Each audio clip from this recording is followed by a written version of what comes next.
Dios les continúe bendiciendo. Dios guarde sus vidas. Desde acá, desde el ministerio local, en la iglesia local Los Cocuyos, les enviamos un fuerte abrazo, muchísimas bendiciones. Y nosotros continuamos predicando el Evangelio en la carta del apóstol Pablo a la iglesia en Roma, en Romanos. Hemos dado inicio, aún vamos en el capítulo 1, pero esta carta es densa. Esta carta es para aprovecharla, para saborearla, sentarse a degustarla. No podemos pasarle un vuelo rasante, capítulo a capítulo, sino tenemos que pararnos. Y hoy estaremos en dos versículos que han marcado la vida de tantos hombres y mujeres en la historia del cristianismo. Dos versículos que para muchos constituyen el núcleo de la Biblia prácticamente. El núcleo del mensaje de la reforma, el núcleo de la transformación, y desde allí el Evangelio se expande, se predica desde estos dos versos. ¿De cuáles versos estaremos hablando? Eso lo estaremos diciendo en segundos. Vamos a orar primero y darle gracias a Dios por este tiempo. Amado Padre, amado Salvador, muchas gracias te damos por tu infinita misericordia, por tu amor y tu bondad. Gracias porque podemos predicar tu palabra libre y abiertamente. Gracias por estos medios, por la internet. Gracias por cada medio de comunicación. Gracias por Radio Dinámica, dispuesta a dar su señal, a prestarla para que el mensaje del Evangelio corra como un río. Gracias, Señor, por tu palabra que se revela a nuestra vida a través de tu Espíritu Santo. Que hoy podamos recibir tu palabra, que ella nos exhorte como siempre y que podamos vivir a la luz del poder de tu Evangelio. El Evangelio que cambia, que transforma. Señor, gracias. Guíanos, llévanos de la mano en la exposición de tu palabra. En el nombre poderoso de tu Hijo amado Jesús de Nazaret. Amén y amén. Como saben, hemos dado inicio muy recientemente a nuestra serie de predicación expositiva en la carta a los Romanos, escrita por el apóstol Pablo. El título de la serie, El poder del Evangelio. Y la enseñanza de hoy tiene por título, No me avergüenzo del Evangelio. Ya sabemos entonces cuáles son los textos que estaremos exponiendo hoy. Dos versículos. Versos 16 y 17 del capítulo 1 de la carta a los Romanos. Leemos lo que para muchos significa la definición del Evangelio. Lo que para muchos significa la descripción del Evangelio mismo. Dos versículos, Romanos 1, 16 y 17. Porque no me avergüenzo del Evangelio, pues es el poder de Dios para la salvación de todo el que cree. Del judío primeramente y también del griego. Porque en el Evangelio la justicia de Dios se revela por fe y para fe, como está escrito. Mas el justo por la fe vivirá. Gloria a tu nombre, Señor. Dos versículos. Y como introducción debo decir que este texto es un texto que logró sacudir al mundo. Es un texto que logró ser una bomba en su momento. Es el corazón del mensaje cristiano para muchos estudiosos. Considerado este texto como el motor y eje principal de la reforma protestante y texto clave prácticamente de toda la palabra. Se convierte como en el eje central sobre el cual gira toda la carta a los romanos. Debo hablar particularmente de la experiencia personal individual de Martín Lutero, un hombre que por años fungió como un monje. Tenía una lucha interna con el pecado, no tenía paz, así lo dice su biografía. No vivía con paz, vivía continuamente en una búsqueda desesperada de paz con Dios. Hizo muchas cosas, pero no lograba tener y conciliar la paz que solo Cristo da, hasta que un día se encuentra con la carta del apóstol Pablo a la iglesia en Roma. Lutero había hecho un viaje a Roma, eso fue una desilusión de ese viaje espiritual, pero cuando Lutero enfila ese viaje hacia la carta de Romanos, se encuentra la luz. Y es lo que hemos orado al Señor, que cada uno de nosotros se encuentre en este tiempo. La luz, al leer el sagrado evangelio de la gracia y de poder, ese evangelio que cambia, que transforma, que muda, nosotros podamos experimentar la luz que nos saca de la oscuridad. Lutero lee el capítulo 1, verso 17, y ahí encuentra la luz. Ese texto es referencia directa del Antiguo Testamento. Pablo es un especialista en tener directas alusiones o directas referencias al Antiguo Testamento.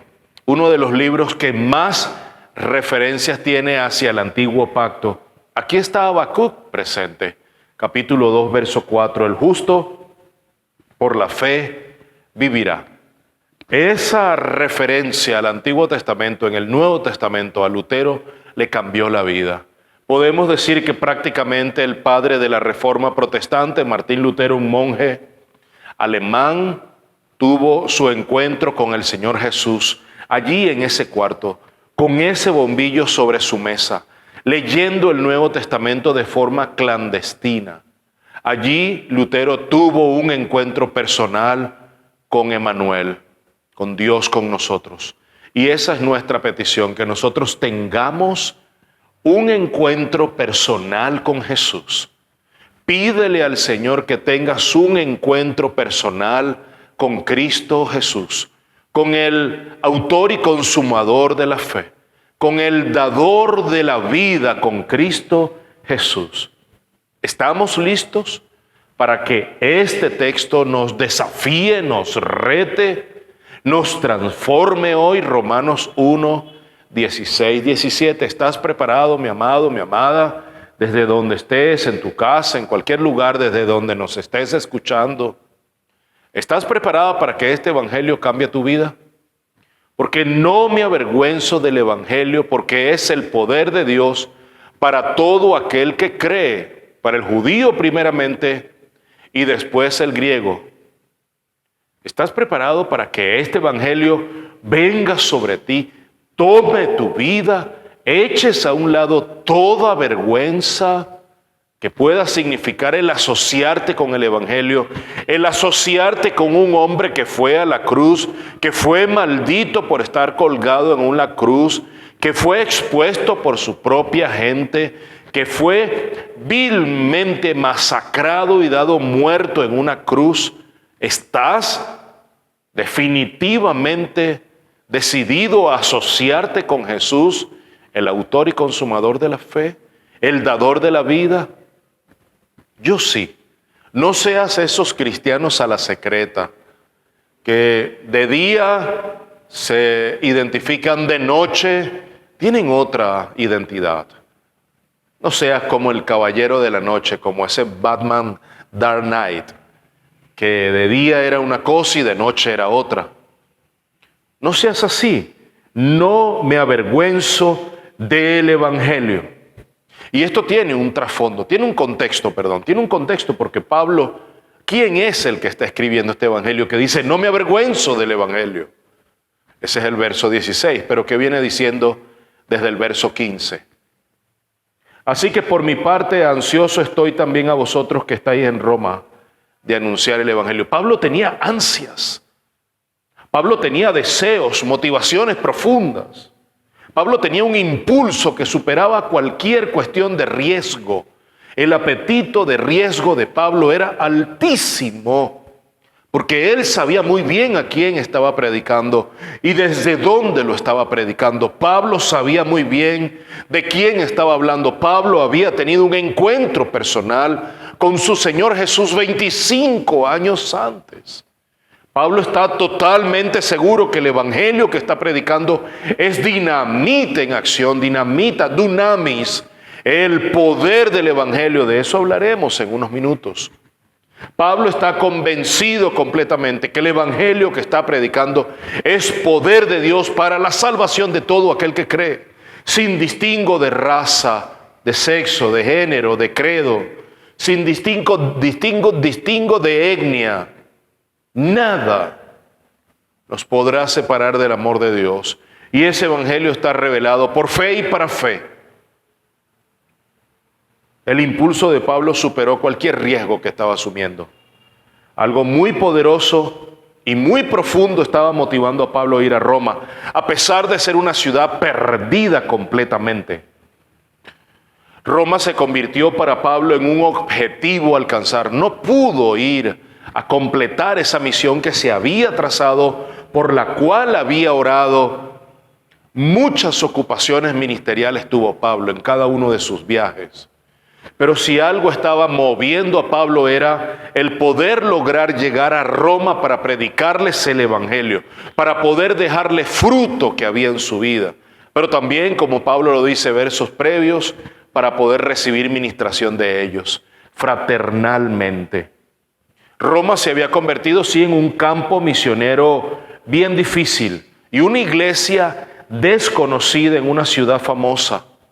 Una ciudad famosa, ¿por qué? Por su poder, por su corrupción. 2 comentarios y 2 definiciones de Roma en nombres de hombres que están en la historia. Séneca se refirió a Roma de la siguiente manera: Roma es una cloaca de iniquidad.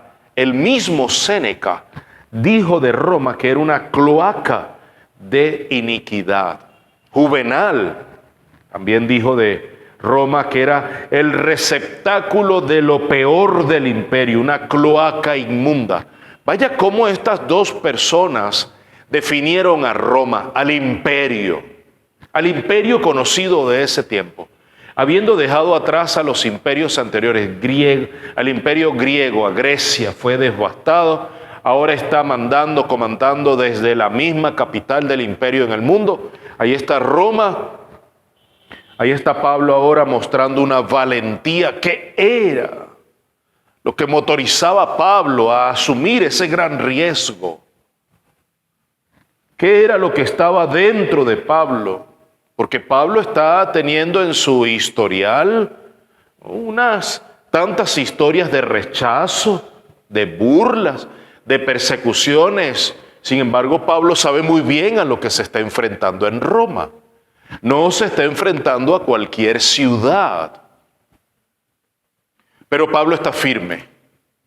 Pablo está experimentando una firmeza y está dispuesto a ser avergonzado con tal de predicar a Cristo. Por eso Pablo adelanta este texto y describe el evangelio en su vida como algo por el cual él no se avergüenza. Mi hermano, ¿te avergüenza del evangelio? ¿Te avergüenza decir que eres cristiano? ¿Te avergüenza decir que asistes a la iglesia regularmente? No te avergüences de decir que eres un hijo de Dios. No te avergüences decirle a la gente que no estás llamado a hacer eso, que tú evitas todo tipo de inmundicias, pecado, tú los evitas. No te avergüences decirle que no a alguien ante una propuesta indecente. No te avergüences de decirle, eres un hijo de Dios. No te avergüences decirle a la gente que no estás dispuesto a hacer ningún negocio fraudulento porque eres un hijo de Dios. Que eso no te avergüence. Porque el evangelio es poder de Dios, es dunamis. Y el evangelio no es cualquier cosa. ¿Qué nos impide hoy compartir el evangelio? Es una pregunta que quiero hacerte para reflexionar. ¿Qué te está impidiendo hoy en tu diario vivir, en donde estés, sea en la universidad, sea en tu trabajo, en la comunidad donde estás trabajando activamente hoy, en tu familia, atendiendo a esa persona por la cual recibes un ingreso, allí en su casa, una atención privada de salud? ¿Qué te impide compartir el evangelio?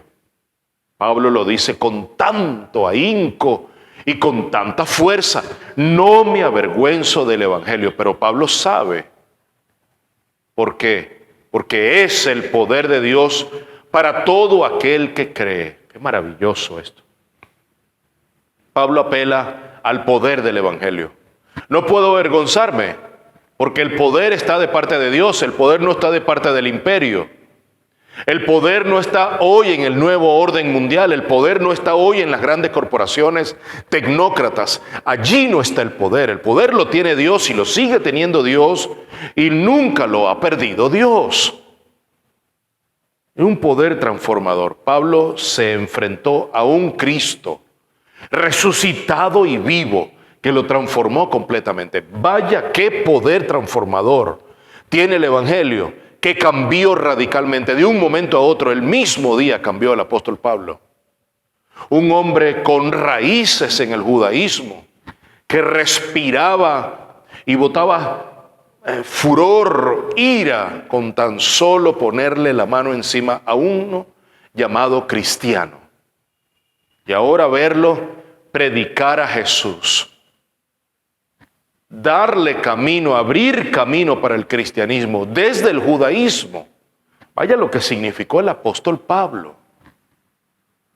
Sí, ese poder, la razón detrás de esa imposibilidad para Pablo de quedarse tranquilo y el gran deseo de ir a Roma es el poder del Evangelio. Eso fue lo que motorizó a Pablo, el poder del Evangelio. Por eso nos hemos convencido que ese debía haber sido el título de la prédica. Es un poder transformador, el dunamis, esa es la palabra en griego que está aquí. El Evangelio, mi hermano, no es mera información, no es información que está allí teológica, información histórica. No, el Evangelio no es nada de eso. Si tú lo concibes como eso, te has perdido el 99% del Evangelio. El Evangelio es poder de Dios. Y es un poder que cambia. Es un poder que muta vidas, que rompe cadenas. Te pido que vayas a Hechos capítulo 9 a leer el encuentro personal que tuvo Saulo de Tarso con su amado Señor y Salvador Jesucristo. ¿Quién eres? Yo soy Jesús, a quien tú persigues. A partir de ahí el apóstol Pablo nunca jamás llegó a ser el mismo. Y 25 años después de su conversión, después de Hechos 9, escribe esta carta con suficiente experiencia y con un apetito de evangelización imparable, inconfundible, incomparable. Eso es lo que te caracteriza a ti hoy después de 10 años en el Evangelio, después de 5 años, después de 50 años en el Evangelio. Ese mismo empuje es lo que te caracteriza. Mis hermanos, el Evangelio es poder de Dios y no es para complacer caprichos y curiosidades pecaminosas que a veces vienen a nuestra mente. Mis hermanos, el Evangelio no es para estar pidiendo señales. Los judíos así lo pidieron. El Evangelio no es para estar jugando a ver si es que Dios quiere o no quiere. Lo pongo o lo quito. Hoy no se aplica lo que hizo Gedeón colocando la toalla a ver si llovía o no llovía. Mis hermanos, el Evangelio no es para estar buscando sabiduría como los griegos en el Areópago. No, para eso no es. Pablo vino a predicar a Cristo crucificado, piedra de tropiezo para los judíos y necedad para los gentiles. Primera de Corintios capítulo 1, verso 23. El Evangelio es para sacarnos de la luz, de la tiniebla a la luz admirable. El Evangelio es para mudarnos del infierno al reino de su amado Hijo. Ese es el Evangelio. El Evangelio tiene un alcance universal, primeramente al judío, después al gentil, luego al mundo entero. Primeramente al judío, no porque tengan privilegios, sino que el Evangelio era para los gentiles inicialmente. A los suyos vino, a los suyos no lo recibieron. Pues a los que le recibieron, a los gentiles, les dio la potestad de ser hechos hijos de Dios. Entonces Dios abrió el compás para que el Evangelio llegara al mundo entero. El Evangelio tiene un alcance universal. Pero la necedad de la salvación es universal para el judío hoy y para el gentil, para muchos. No hay exclusión. Hay ilustraciones a lo largo del Evangelio, a lo largo de la palabra, que pueden darnos a entender la potencia del Evangelio. Mis hermanos, cuando Jesús tiene un encuentro con el endemoniado de Gadara, qué gran encuentro, ese hombre de haber pasado tantos años sufriendo. Fue una historia que me quebró el corazón para luego verlo bien vestido, para luego viendo predicar el Evangelio allí en Decápolis, en unas 10 ciudades que eran ciudades perdidas. Allí en Gadara, un hombre no salió de allí, sino que se quedó, pero luego predicaba al Cristo que lo había cambiado. Ese es el poder de Dios. El poder de Dios que cambia vidas, que nos saca del oscurantismo, que nos saca de la perdición más profunda, que nos saca del homosexualismo, que nos saca de tantos pecados atroces. Sí, grandes hombres han sido cambiados cuando estaban en lo más profundo de la perdición, asesinando personas, violando personas. Hombres y mujeres han sido sacados del morbo, han sido sacados a la luz. Cientos de miles de millones de testimonios de vidas cambiadas por el poder del Evangelio. El hijo pródigo, habiendo perdido absolutamente todo, cuando creemos que podemos tomar decisiones al margen de todo, que podemos valernos por nosotros mismos, que somos autosuficientes, que no tenemos que rendirle cuenta a nadie, pues llegas a tocar fondo. En ese momento aún el Padre te espera en su casa. Esa es la historia del hijo pródigo. El poder del Evangelio lo vimos en la vida de Jonás. Cuando Jonás es instruido a llevar ese Evangelio de salvación a Nínive, pero se fue a un lugar X distante. El poder de Dios se vio en acción enviando ese monstruo marino, trayéndolo de vuelta, escupiéndolo en Nínive, para que Jonás a lo largo de 40 días estuviera predicando el Evangelio, viniera la salvación a Nínive y Jonás pudiera cumplir el propósito que Dios había trazado para él. Eso es lo que hace el poder del Evangelio, el poder que transforma. Mi hermano, debo hacerte una pregunta de reflexión. ¿Has estado experimentando ese poder transformador del Evangelio en tu vida? ¿Estás confiando en el Evangelio de poder para alcanzar a otros? Porque ese Evangelio tiene poder, es dinamita, es poder de Dios para salvación, primeramente al judío, después al griego, para todo aquel que crea en Dios. Y todo aquel que crea tiene la facultad de ser hechos hijos de Dios. Así dice el Evangelio. Pero la clave que está aquí central, que fue la luz que se le prendió a Lutero, verso 17. Ahí está la clave central, la justicia de Dios revelada por fe y para fe. Es la justificación solo por la fe, el centro del Evangelio, no por obras, para que nadie reciba la gloria, no por obras para que nadie se gloríe, es por fe. La gracia de Dios se ha derramado sobre toda carne, para que podamos alcanzar el beneplácito de su gracia, la salvación de nuestra vida, la vida eterna en su Hijo Jesús, solo por fe y para fe. Y es una revelación que se nos ha dado progresiva, eso está en Habacuc 2:4, mas el justo por la fe vivirá. Pablo toma esto como el elemento central de la carta a los romanos.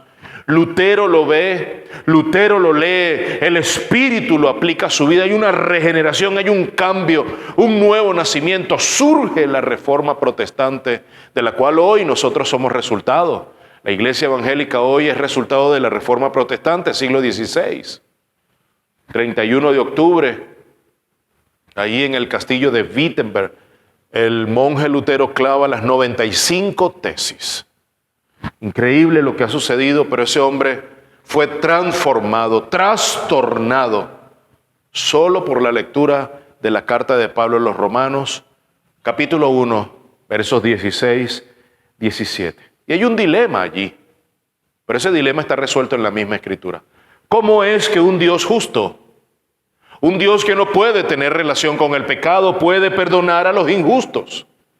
¿Cómo es que Jesús se asociaba con los pecadores? Ese es el problema que tenían los fariseos en el primer siglo. Mis hermanos, eso está resuelto. Éxodo 34, 6 y 7. Quiero que me acompañes a leerlo por un momento. Antiguo Testamento, Éxodo 34, versículo maravilloso, 6, 7. Entonces pasó el Señor por delante de él y proclamó: el Señor, Dios compasivo y clemente, el mismo Dios predicando de él mismo. Dice que está Moisés. Ese es un encuentro que tiene Moisés con el Señor. Entonces pasó el Señor por delante de él y proclamó. El Señor mismo proclamó: el Señor, Dios compasivo y clemente, lento para la ira y abundante en misericordia y fidelidad, el que guarda misericordia a millares, el que perdona la iniquidad, la transgresión y el pecado, y que no tendrá por inocente al culpable, el que castiga la iniquidad de los padres sobre los hijos y sobre los hijos de los hijos, hasta la tercera y cuarta generación. Aleluya, ese es nuestro Dios. Es amor, pero es ira también, producto del pecado que albergamos en nuestros corazones, de los cuales no queremos zafarnos.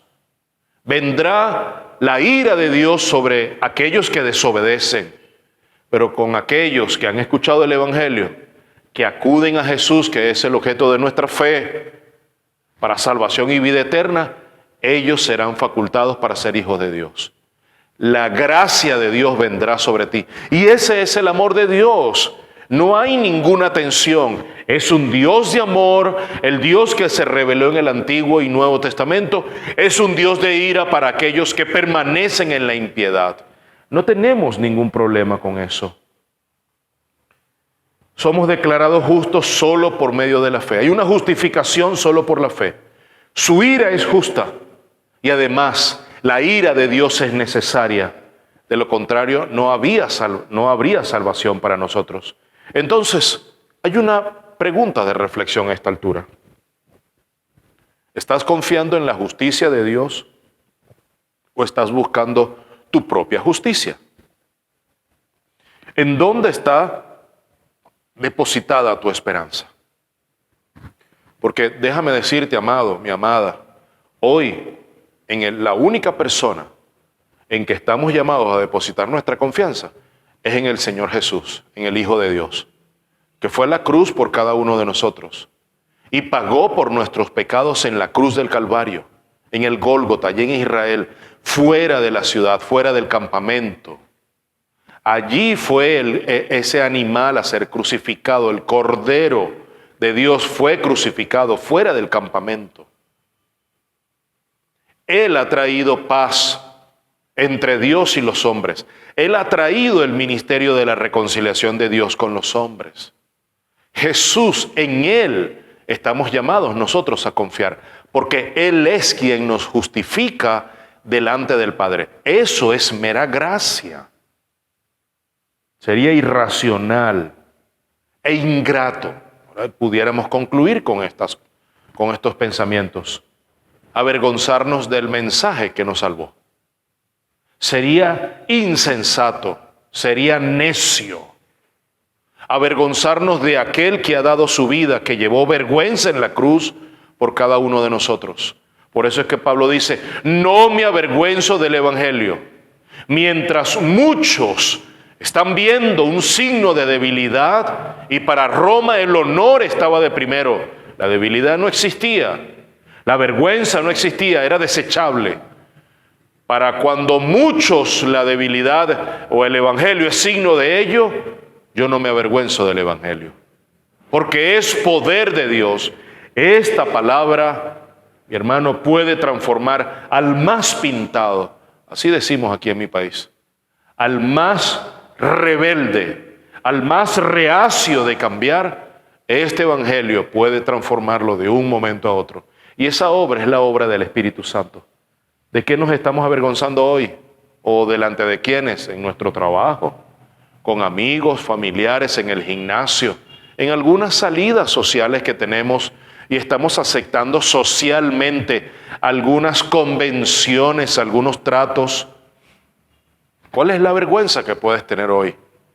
Porque el que fue a la cruz nunca se avergonzó de ir por ti y por mí. Se hizo vergüenza más bien por cada uno de nosotros. Y hay un llamado final. Mi hermano, así como Pablo, estamos llamados a proclamar sin temor y sin riesgo el poder transformador de Dios sobre todo aquel que quiere creer. Vivamos conforme a la fe. Vivamos reflejando la justicia de Dios. Y cierro con esta cita, Mateo 10:33. Si te avergüenzas de mí aquí en la tierra, me avergonzaré de ti frente a mi Padre. Mi hermano, esta palabra transformó el corazón del padre de la Reforma Protestante, de Martín Lutero. Esta palabra ha transformado cientos de miles de millones de personas. Esta palabra transformó mi vida hoy y después ya de más de 30 años, sigo firme y cada día le pido al Señor que me ayude a seguir caminando firme en sus caminos, tras sus pasos, tras las pisadas del Maestro. Que podamos nosotros seguir caminando confiadamente, que nosotros podamos seguir reflexionando, recapacitando diariamente tras las pisadas del Maestro. Que el Espíritu Santo preserve nuestra vida. Que nosotros podamos perseverar de la mano del Espíritu Santo diariamente. Que si este justo se cae, este justo se levante diariamente. Pero que nosotros perseveremos en la fe. Porque la palabra es poder de Dios que transforma el alma. He visto transformaciones profundas venir sobre las vidas. Tú no serás uno de aquellos que no será transformado. Tú también estás llamado a ser transformado. Hay un tiempo hoy de venir a los pies del Señor Jesús. Hay un tiempo hoy de recapacitar nuestro caminar, nuestro camino. Hay un tiempo hoy para venir a los pies del Señor y decirle: Señor, quiero renovar mi compromiso contigo. Quiero acercarme nuevamente. Yo quiero que tú cambies mi vida. Así que aprovechemos este tiempo, oremos. Quiero orar por ti, que sé que hay oportunidades hoy. Cada día es una nueva oportunidad de acercarnos al poder del Evangelio para poder ser transformado. Ningún cuerpo que se acerque al fuego permanece igual. Cualquier cuerpo, por más robusto que sea, al acercarse al fuego, ese cuerpo es transformado. Así que si hoy te acercas a Cristo, tu vida va a ser transformada. Oremos. Padre, que esta palabra que es poder transformadora, Señor, cambie mi vida. Transforme mi caminar, Padre amado. Que transforme millares de personas, hombres y mujeres. Hombres y mujeres que hoy están escuchando esta palabra, que anhelan una palabra de poder que transforme sus vidas. Señor, usa tu evangelio para transformar las familias, para transformar la sociedad, para transformar esta nación maravillosa que amas. Señor, usa tu palabra como la usaste en aquel momento en la casa de Lutero para transformar su vida. Usa este evangelio para cambiar nuestras iglesias, para cambiar y sanear tu iglesia. Usa esta cita, tu palabra, Señor, para cambiar naciones. No me avergüenzo del Evangelio, porque es poder de Dios para salvación de todo el que cree, del judío primeramente y también del griego, porque en el Evangelio la justicia de Dios se revela por fe y para fe, y como está escrito: mas el justo por la fe vivirá. Bendito sea el nombre de tu Hijo, amado Jesús, que por la fe que hemos depositado en Él, que ha sido un regalo que nos has dado, tenemos vida y vida en abundancia. Bendito sea tu nombre. Gracias, Padre amado. Gracias, Señor Jesús. En tu nombre hemos orado. Amén y amén. Mis hermanos, reflexionen sobre este texto. Vienen tiempos complicados, vienen tiempos exigentes, pero en la medida en que permanezcamos con nuestros pies firmes tras las pisadas del Maestro, tenemos una eternidad asegurada, se los puedo garantizar, de aquí hasta el cielo, en donde está el estrado de nuestro Dios y su Hijo sentado a su diestra. Mis hermanos, permanezcamos firmes, fieles y leales a nuestro amado Señor y Salvador Jesucristo. Y desde este lugar, desde esta iglesia, les enviamos un fuerte abrazo, muchísimas bendiciones y nos escuchamos y vemos en una próxima oportunidad. Dios les bendiga abundantemente.